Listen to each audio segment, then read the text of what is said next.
Ever green సాంప్రదాయం latest designs క్వాలిటీలో compromise అయ్యే ఛాన్సే లేదు. అంబటి సిల్క్స్ విజయవాడ.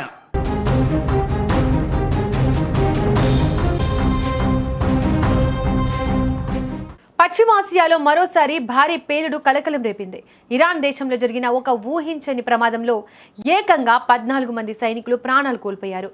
నిరుపయోగంగా ఉన్న ఆయుధాలను నిర్వీర్యం చేసే క్రమంలో చోటు చేసుకున్న ఈ ఘోర ప్రమాదం ఇప్పుడు అంతర్జాతీయ స్థాయిలో చర్చనీయాంశమైంది.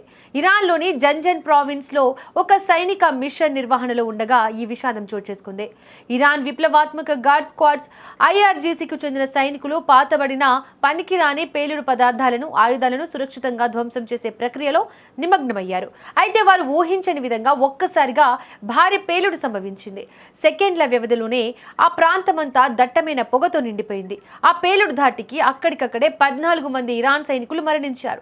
ప్రాణాలతో బయటపడిన మరో 2 పరిస్థితి కూడా అత్యంత విషమంగా ఉందని, వారు ప్రస్తుతం ఆసుపత్రిలో మృత్యువుతో పోరాడుతున్నారని అధికారులు వెల్లడించారు. సాధారణంగా ఆయుధాల నిర్వీర్యం చేసే ప్రక్రియలో అత్యంత కఠినమైన భద్రతా ప్రమాణాలు పాటిస్తారు. కానీ ఇక్కడ ఏ పొరపాటు జరిగిందనే దానిపై ఇరాన్ ప్రభుత్వంలో లోతైన విచారణకు ఆదేశించింది.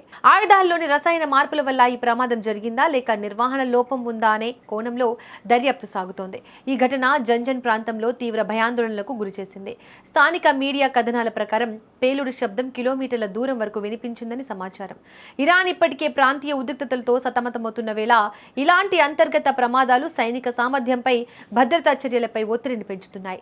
మరణించిన సైనికులందరూ అత్యంత శిక్షణ పొందిన వారని, ఇలాంటి మిషన్లలో వారు నిపుణులని ఆర్మీ వర్గాలు చెబుతున్నాయి. మరి ఇంతటి నిపుణుల సమక్షంలో ఇంతటి భారీ పేలుడు ఎలా జరిగిందనేది ఇప్పుడు మిస్టరీగా మారింది.